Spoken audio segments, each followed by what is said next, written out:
வசனம்.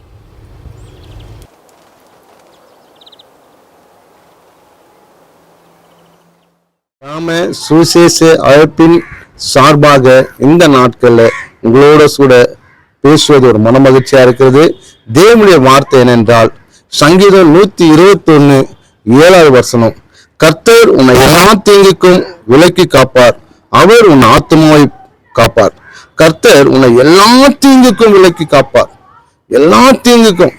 இன்றைக்கு நீ ஆண்டவரிடத்துல இயேசுவே என் கூட வாங்கப்பா, எப்போதும் என்னை பாதுகாத்துக் கொள்ளுங்க, எங்க குடும்பத்தை பாதுகாத்துக் கொள்ளுங்க, வேலை ஸ்தலத்துல என்னை பாதுகாத்துக் கொள்ளுங்க, நாங்க போகும்போது வரும்போது என்னை பாதுகாத்துக் கொள்ளுங்க அப்படின்னு நம்ம ஆண்டவரிடத்துல நீங்க ஒப்பு கொடுத்துட்டு போகும்போது கர்த்தர் நிச்சயமா உன்னை பாதுகாக்கிறவரா இருக்கிறார், எல்லா காரியத்திலும் பாதுகாக்கிறவரா இருக்கிறார்.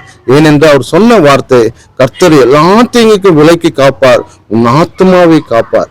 உன் ஆத்துமா வெளியேறப்பட்டது, அந்த வெளியேறப்பட்ட ஆத்துமாவை ஆண்டவர் பாதுகாக்கிறவரா இருக்கிறார். உன் ஆத்துமாவை பாவம் ஒட்டி கொள்ளாத அளவுக்கு, உன் ஆத்துமாவை பாவம் அண்டிக் கொள்ளாத அளவுக்கு ஆண்டவர் பாதுகாக்கிறவரா இருக்கிறார். இந்த நாட்கள்ல ஆண்டவர் உன்னை பாதுகாக்கிறது மட்டுமல்ல, உன்னை வழிநடத்துகிறவர், உன்னோடு கூட பேசுகிறவர், உன்னோடு கூட வருகிறவர். அந்த தேவன் எப்போது உன்னோடு கூட வருகிறதுனால நீ அவரிடத்துல ஒப்பு கொடுத்துட்டு போ, தேவன் எல்லா காரியத்தையும் வாய்க்க பண்ணுவார். தேவன் ஒவ்வொருவரையும் ஆசீர்வதிப்பாராக. ஆமென், ஆமென்.